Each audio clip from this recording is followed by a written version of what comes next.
Hello, everybody. Thank you for being here with us. I'm Irene, Communication Officer at ALDA, the European Association for Local Democracy. And I am very excited because this is not the first of our Thursday Strolls, of course, our cultural webinars. We've hosted many interesting people before, but it's the first time that our guest is actually one of my dearest friends. So Elisa Four is here with us this evening.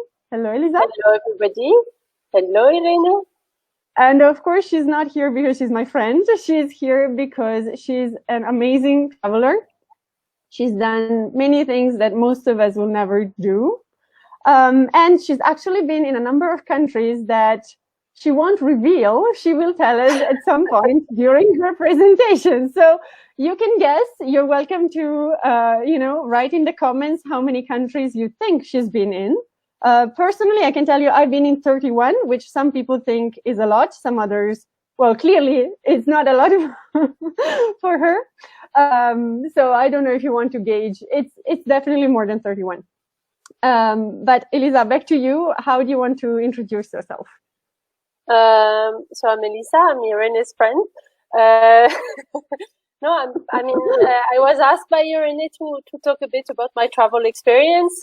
So I've put together a presentation, and maybe I can go through my presentation, and then if people have more questions, I will be more than happy to answer them. Definitely. The first, we already have a comment.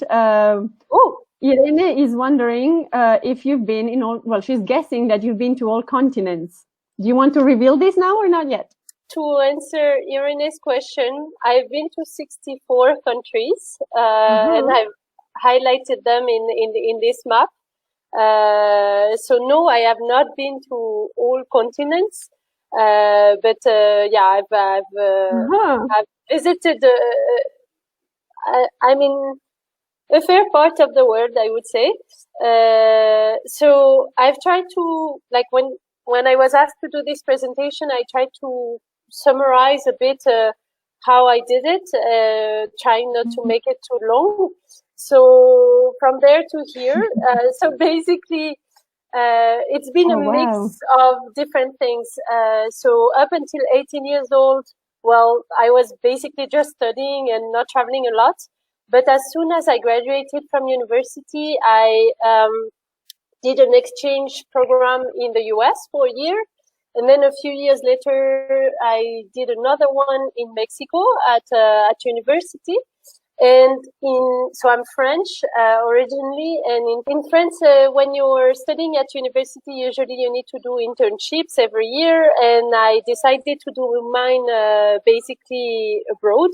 So I did internships in Jordan, in Morocco, in Lebanon, and in Spain.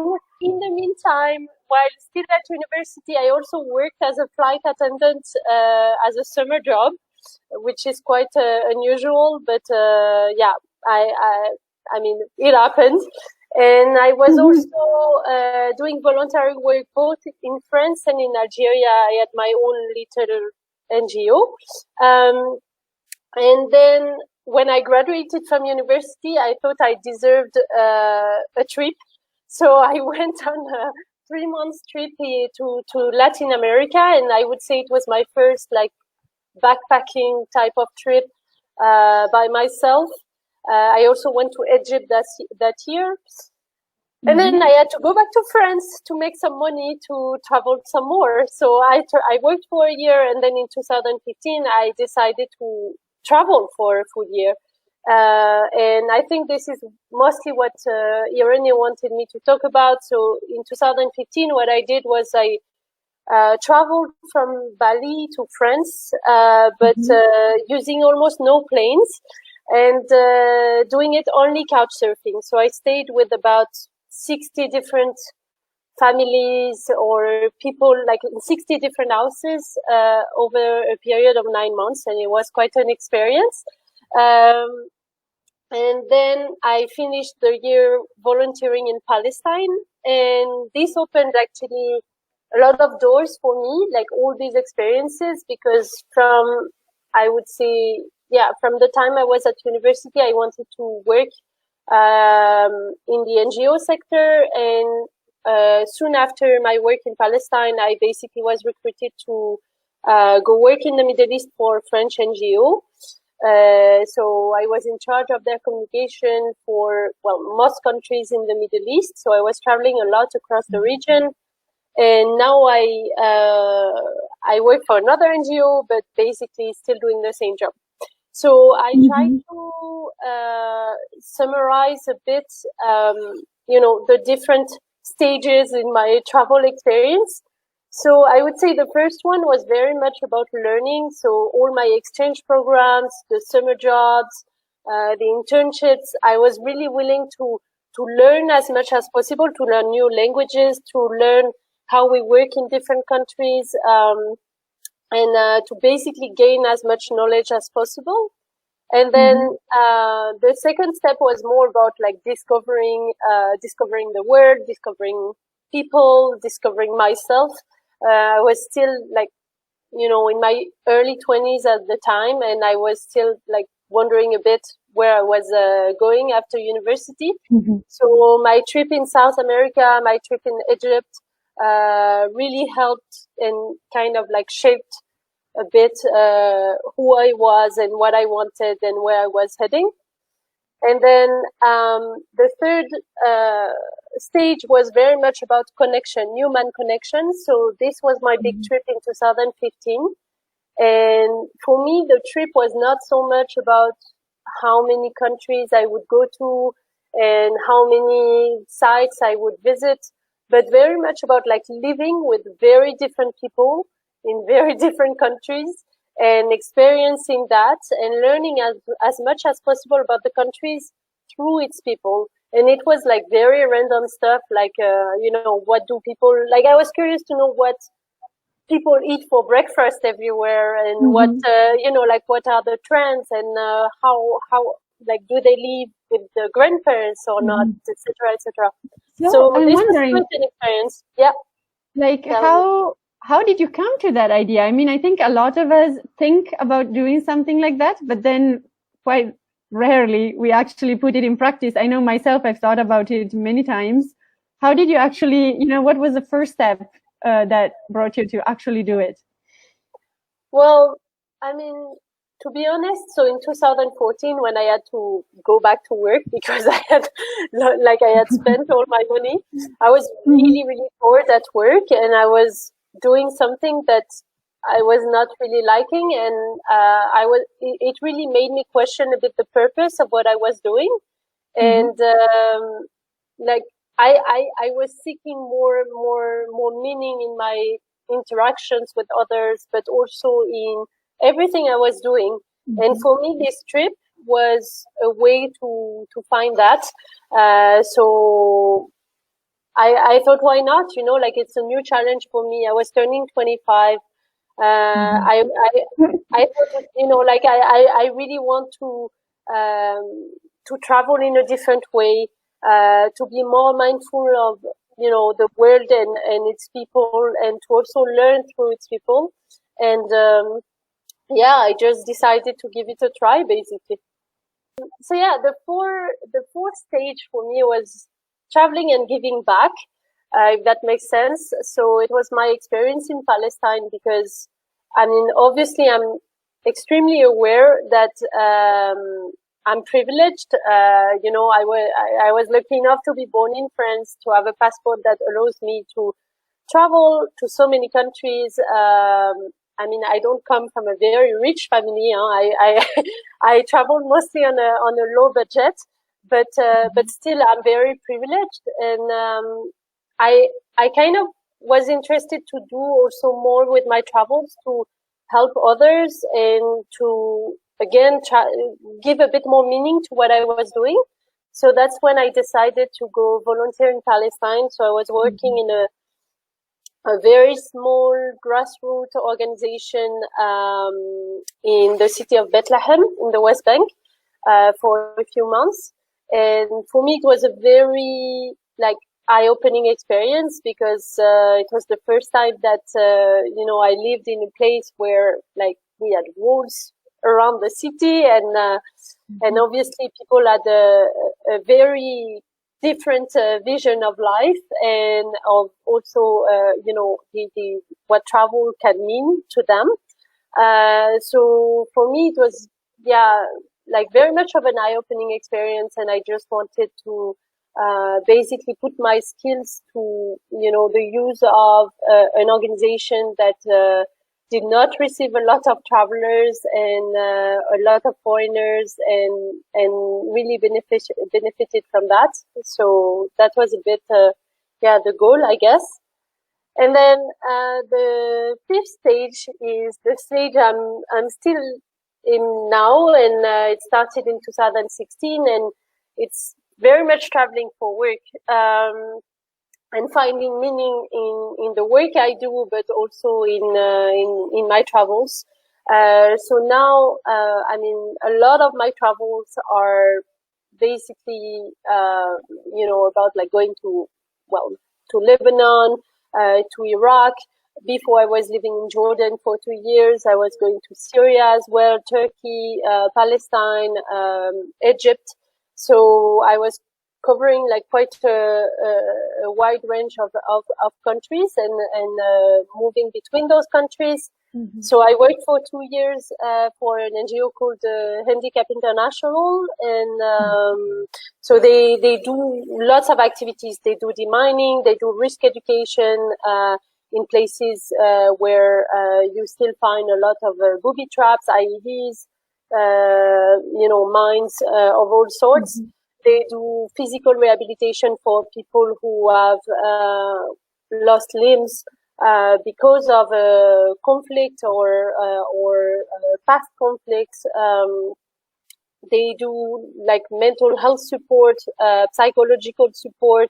They do distributions of essential, goods for people who have had to flee because of the conflict. So they do so many different things. And for me, it was my first like real experience in the humanitarian sector, like being paid for my job actually, and I loved it, and it's really, for me, it gave like a completely different meaning to my travels as well, because I was not traveling for leisure or for holidays, but also to produce something and to try to be the voice of the people I was meeting.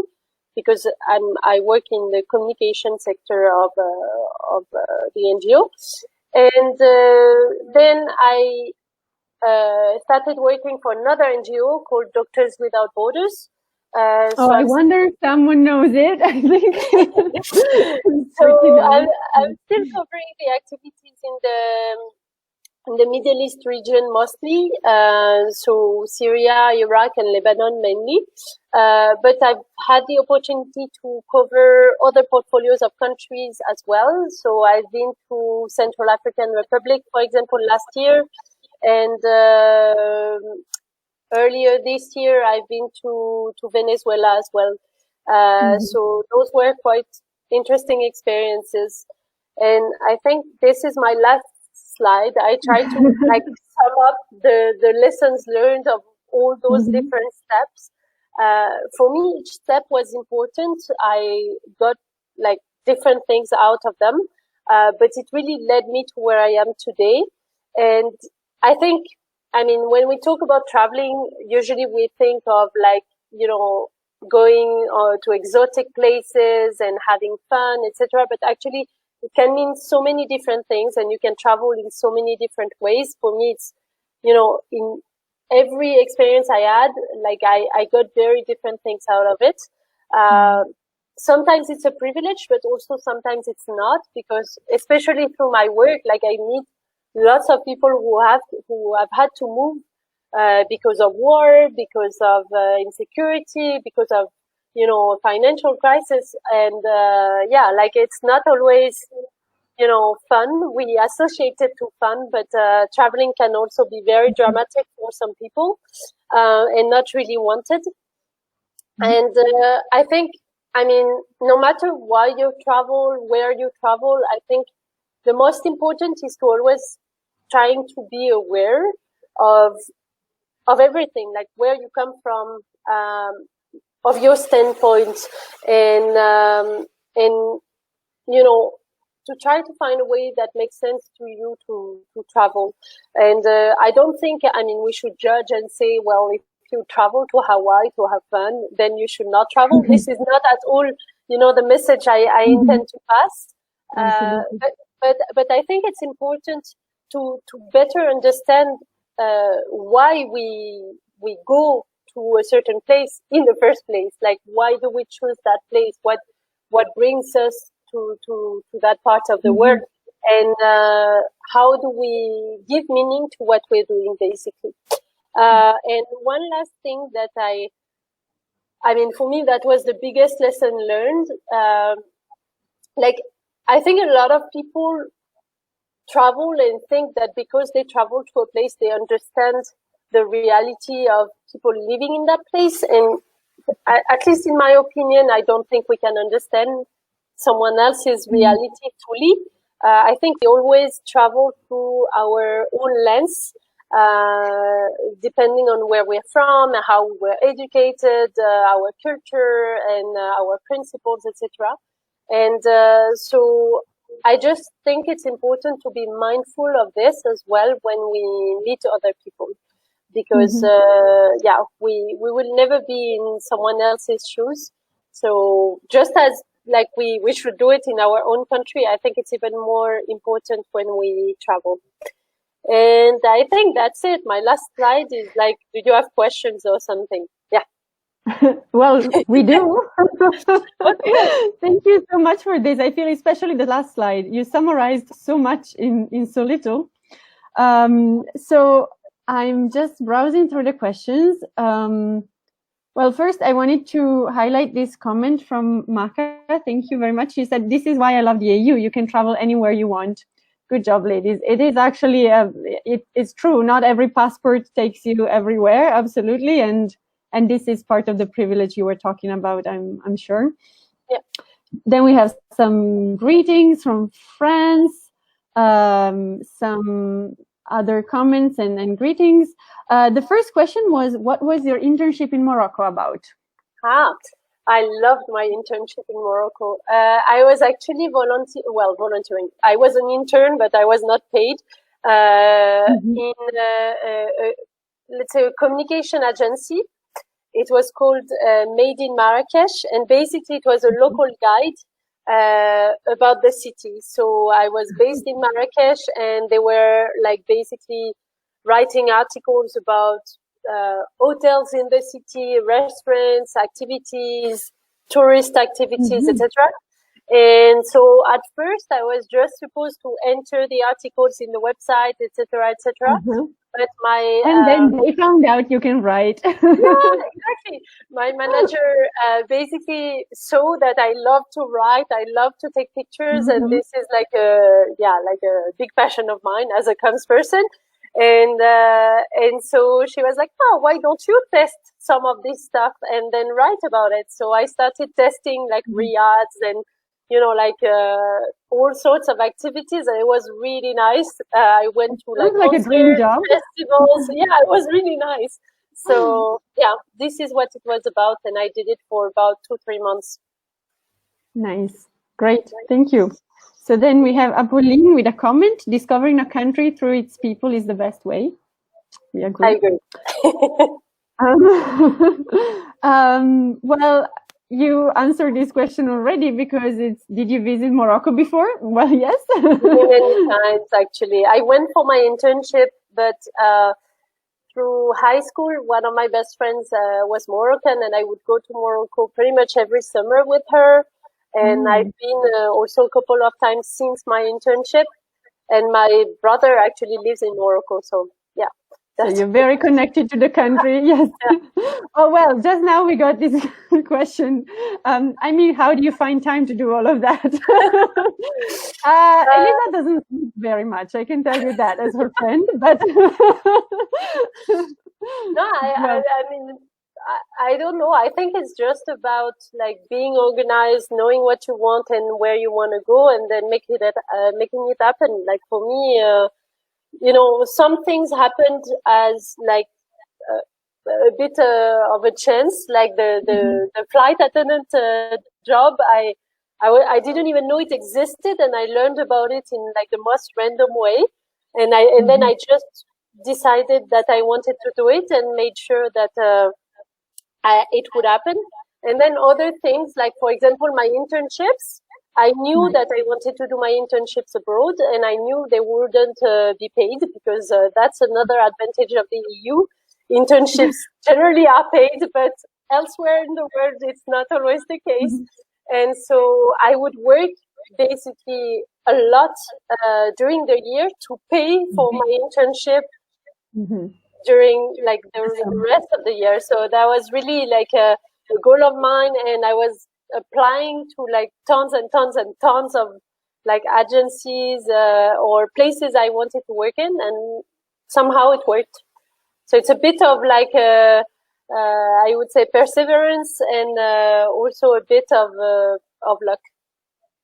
I see. Well, I'm going to give you one maybe easy question now before a very big one. Okay. So Antonella, who by the way is the Secretary General of ALDA, the European Association for Local Democracy, is asking, ever thought about staying somewhere else for good? Haha. It's hard, so I've lived in a couple of the countries I mentioned. I think, I've lived in the US for a year, Mexico for a year, Lebanon, Morocco, Spain for a couple of months. I lived in Jordan for 2 years. That's where we met. Yeah, exactly. We met in Jordan.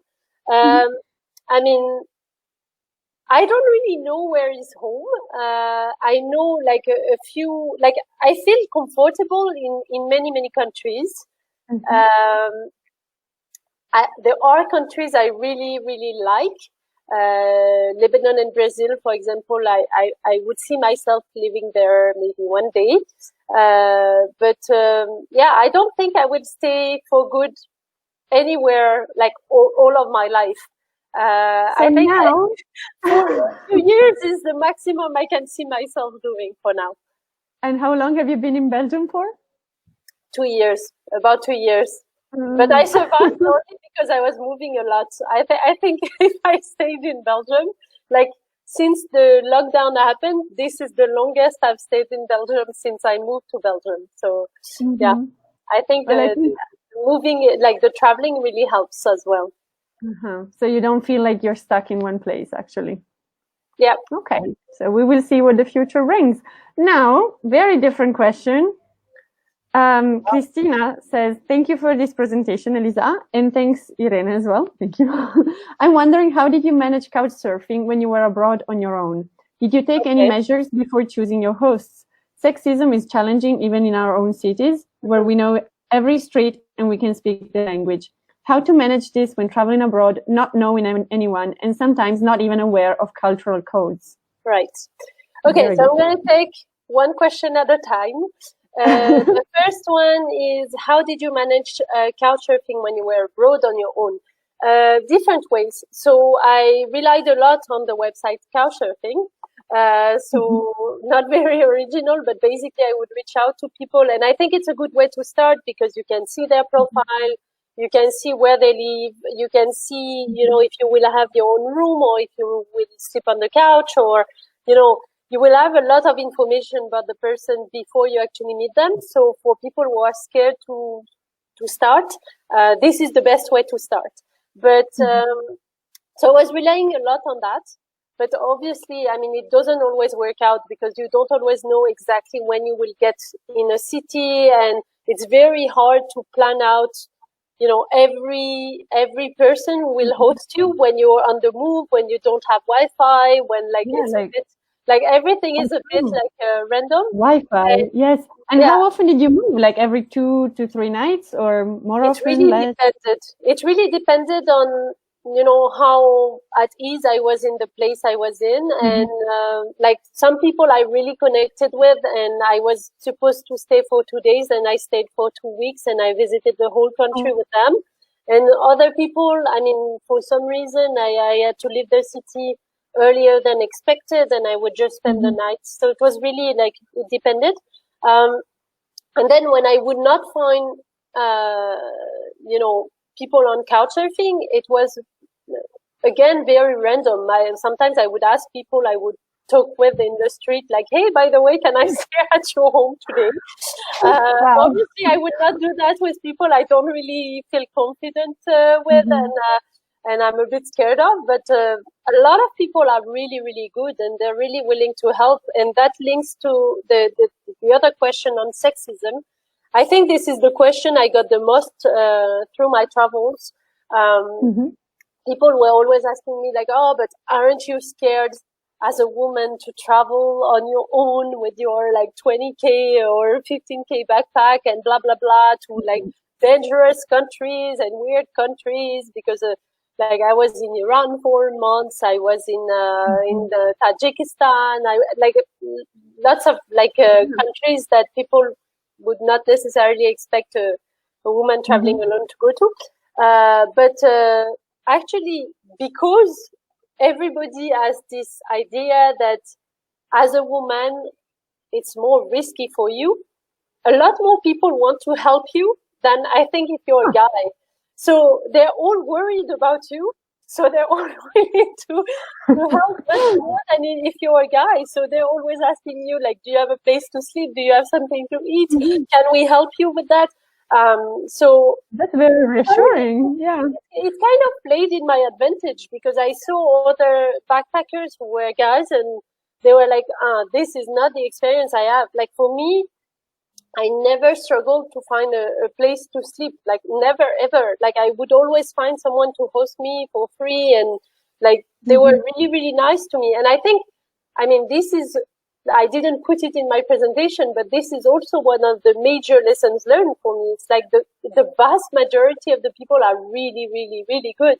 They really want to help, and they don't want anything from you. So, I mean, I had two bad experiences, one through couchsurfing and one through like just in the street in terms of like harassment. And I mean, I really felt like it could have happened to me like anywhere. Like it's not because I was traveling that this happened. It's because it happens sometimes, and it's just a matter of being in the wrong place at the wrong time. And yeah, like this is part of life. So obviously I was lucky enough to get my way out of this situation without, you know, having to deal with like a very painful experience. But like other than that, most of my experiences were really, really good. And there was one last question. Did you take any measures before choosing your host? So when I started couchsurfing at first, I was like, okay, I'm only going to stay with women or families because I don't want to stay with guys.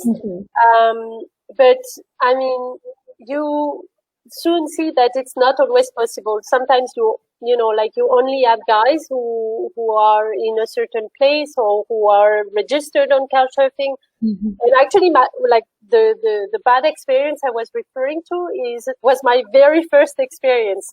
So, and it was with a guy. Like I basically tried to find a family or a girl to host me, and I didn't find it. And then there was this guy who had so many good reviews, and I was like, okay, I'm just gonna try it out because it seems like it can be trusted, and it didn't really go so well.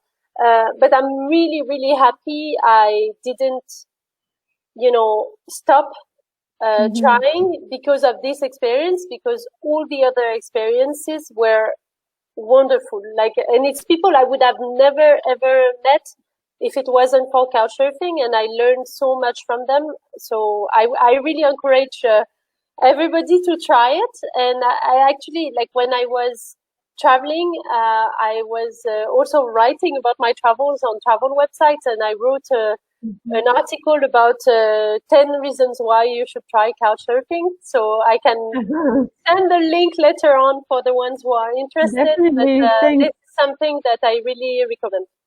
We'll post it in the comments. Yeah. Thank you very much. We have another question. Have you ever found like bad volunteer associations? Yeah. And yeah. Definitely. I mean, for me, this is why, like, one of the lessons learned in my last slide was very much about the meaning and being aware of what you're doing, because sometimes even when you come with, like, you know, all the good intentions in the world, you're not necessarily helping the people you think you're helping. Um, and you also have people who do it for the wrong reason. So you have people who pay, like, I would say, first, if you pay to volunteer, there is something wrong there. Then try to get as much information about the organization or the association you want to volunteer in beforehand.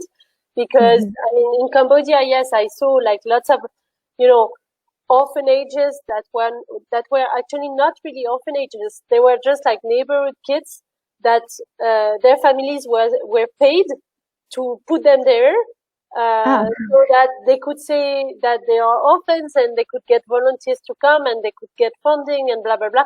So yeah, like, you meet lots of people who make profits out of very, like, what is, or what they say is, a difficult situation. So my recommendation is to be as aware as possible of, where you're going, how trustworthy the organization is, and try to do it for the right reason, meaning not for a selfie on Instagram, but because you actually want to help.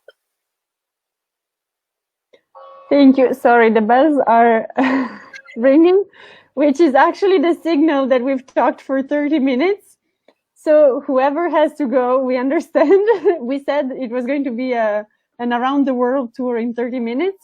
But for whoever wants to stay, it can be longer as well if you have more questions.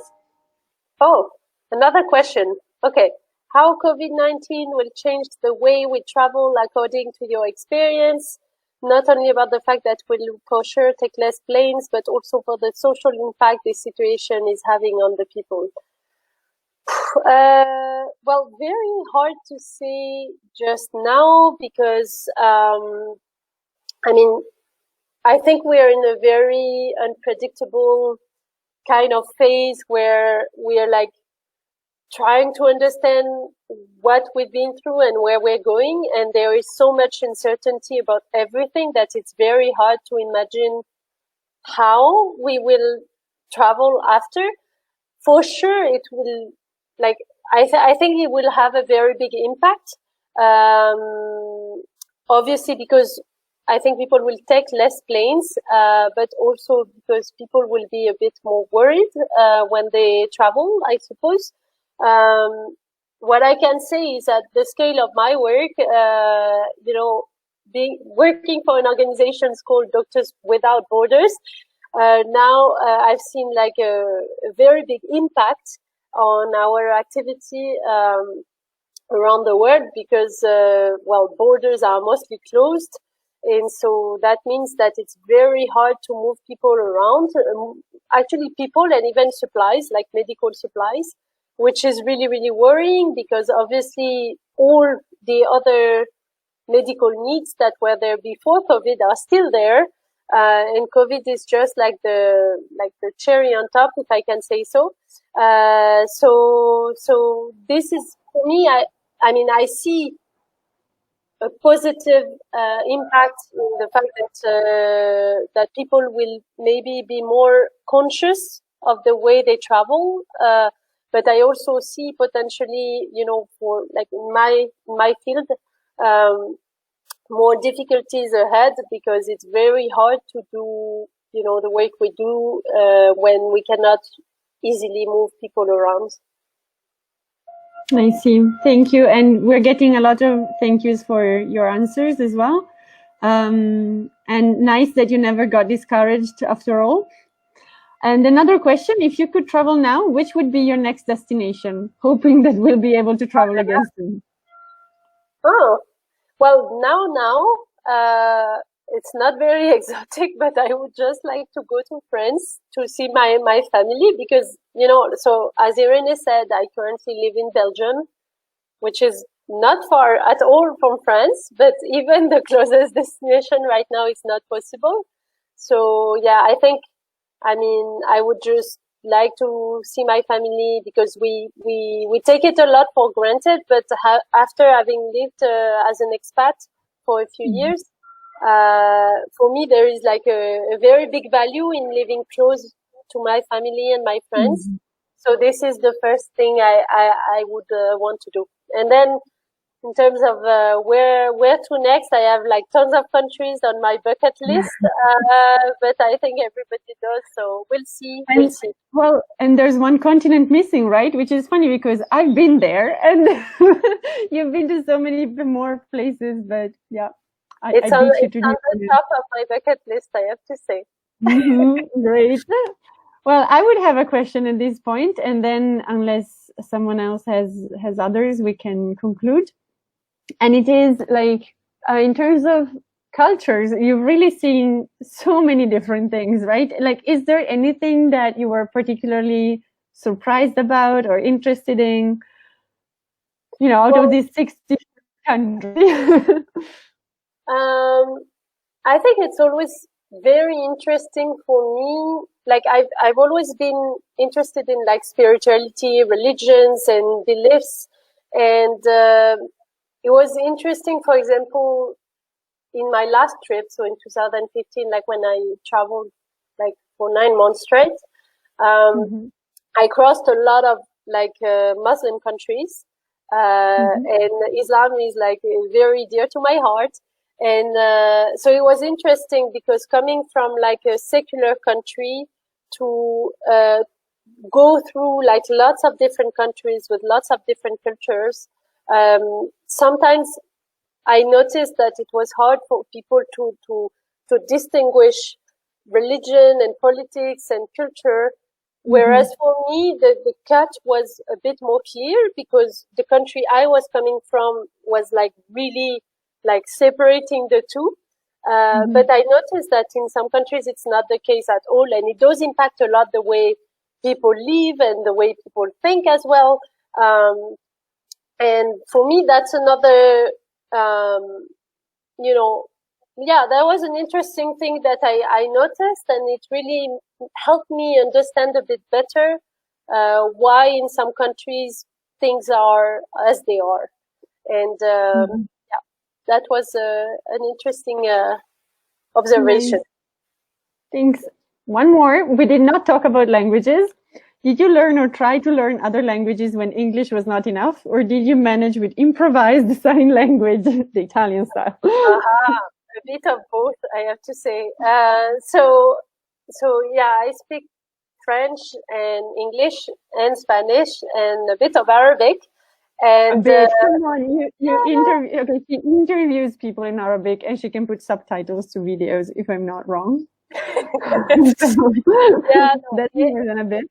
I mean, it's not like my English, but I manage to say what I want to say when I want to say it. Let's put it this way. But now, in my trip in 2015, I crossed mostly, Asian countries. So obviously, I had no knowledge of the language whatsoever. Everywhere I go, I always try to learn a few words because it really helps. Like, people really do appreciate it, even if it's like, hello, goodbye, thank you, how much is this, how are you, like very basic stuff. They really, really appreciate when you put in the effort to, learn a few words in their language. The hardest was definitely Central Asia. So all the Stan countries like Tajikistan, Uzbekistan, Kazakhstan, etc., because so I have no knowledge of Russian. I had my little Russian dictionary, but in Russian, even the letters that you read are not the letters you pronounce in Russian. So it was really hard because a lot of people did not speak English.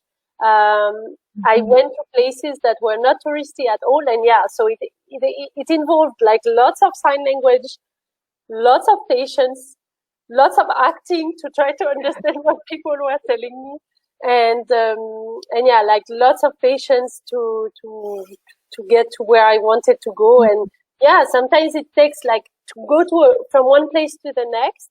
It would take you like normally like 2 hours, and it takes you like 5 to 10, just because you Because you were cannot speak.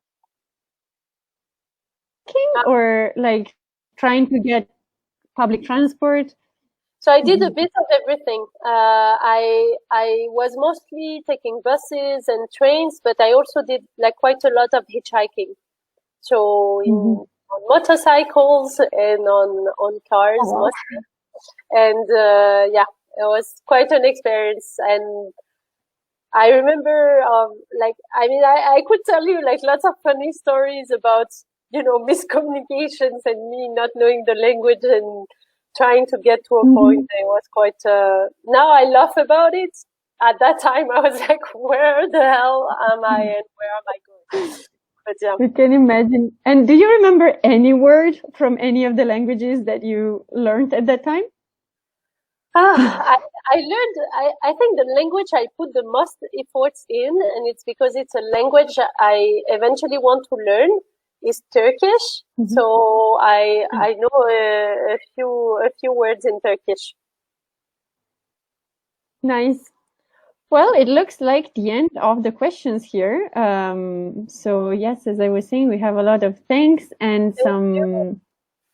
There were some really nice words for you from Yasser, Yassine, other people that commented.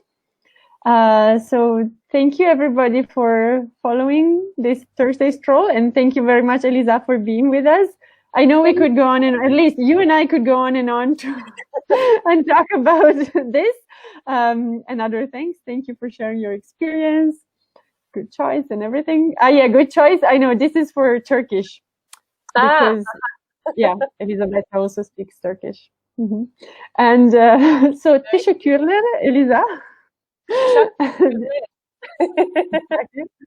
And yes, thank you for being our guest, and happy traveling in the future as soon as it will be able again. Well, you have to come visit me too. For sure. This is also on my plans and on my list. Okay, thank you everyone. Thanks everyone. Bye-bye. Bye-bye.